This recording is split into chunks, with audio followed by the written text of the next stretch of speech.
Thanks for watching Four Color Commentary.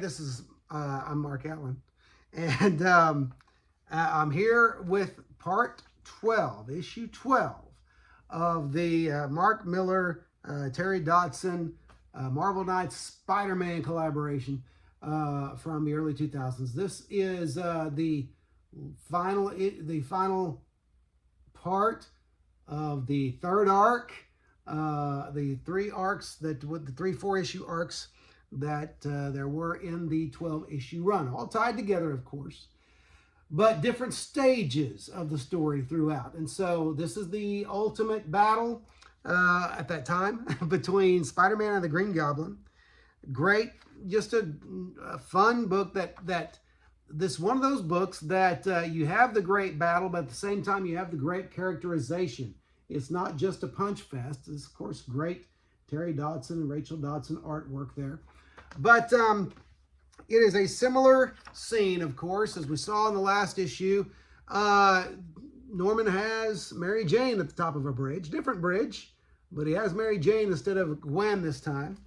And, you know, the idea is to take another loved one of Peter Parker's. But all of a sudden, the brainwashed, I forgot the word now, but the brainwashed Dr. Octopus shows up to kill Norman Osborn, which, of course, what he'd been brainwashed to do. He'd been conditioned to do that, and he shows up and kind of ends up being the fly in Norman's ointment, and so he doesn't get to drop MJ. MJ instead pulls out her trusty sidearm that we found out she had in an earlier issue.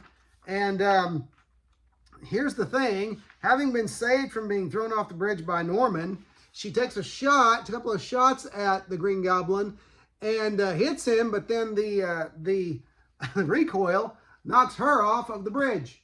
And so Spider-Man has to, remembering what a mess he made of rescuing Gwen Stacy, he shoots several strands of webbing to give Mary Jane as gentle a stop as possible, and she's saved. And so she's safe and sound. I mean, at least from falling off the bridge anyway.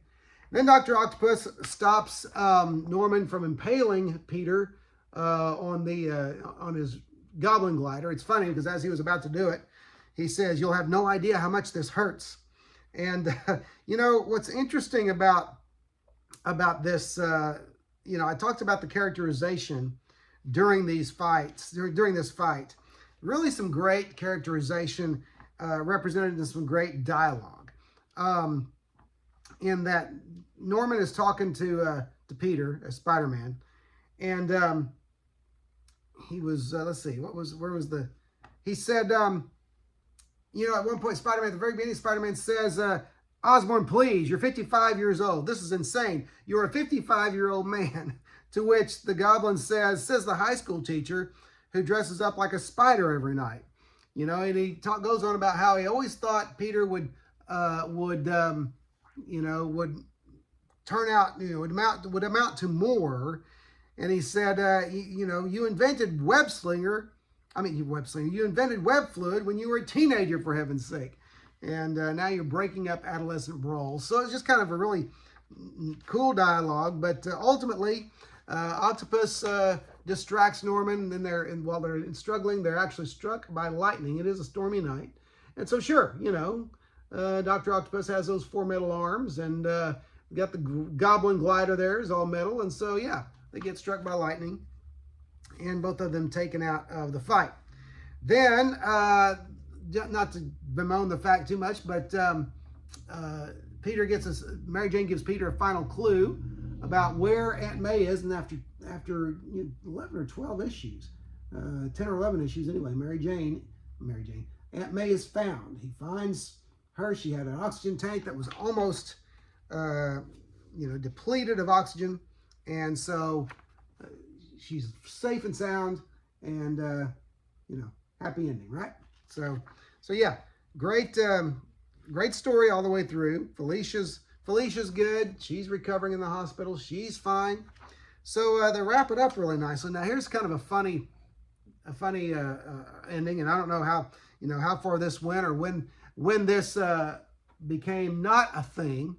But if you'll remember a few issues before, Peter had convinced J. Jonah Jameson that his son John was Spider-Man, and that he'd been keeping it secret from him, and certainly he couldn't out Spider-Man, his own son, in the Bugle. So Jameson becomes a big, a big fan of Spider-Man, and he says, there's a scene where he says, J. Jonah Jameson has just seen the error of his ways and wants to give New York's greatest hero the headline he deserves. As of this moment in time, our paper backs Spider-Man every chance we get. Right, John? To which John says, whatever you say, Pops, whatever you say. Yeah, he doesn't know what's going on, and so I found that humorous. And so Mark Millar can write humor. At the end, Peter and Aunt May have a heart-to-heart about his being Spider-Man and what good it is. And, of course, as you can imagine, she's a fan.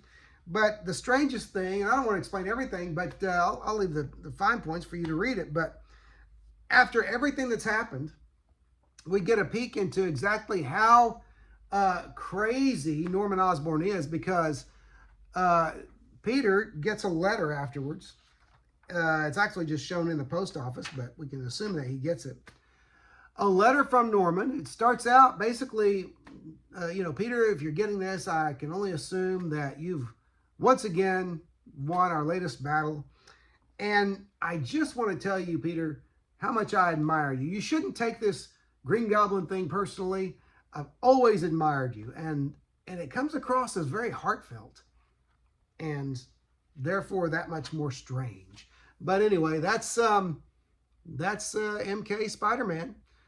12 issues by Mark Millar and Terry Dodson and Rachel Dodson. Great stuff. I recommend it. It's a good read, a good yarn, as some are wont to say.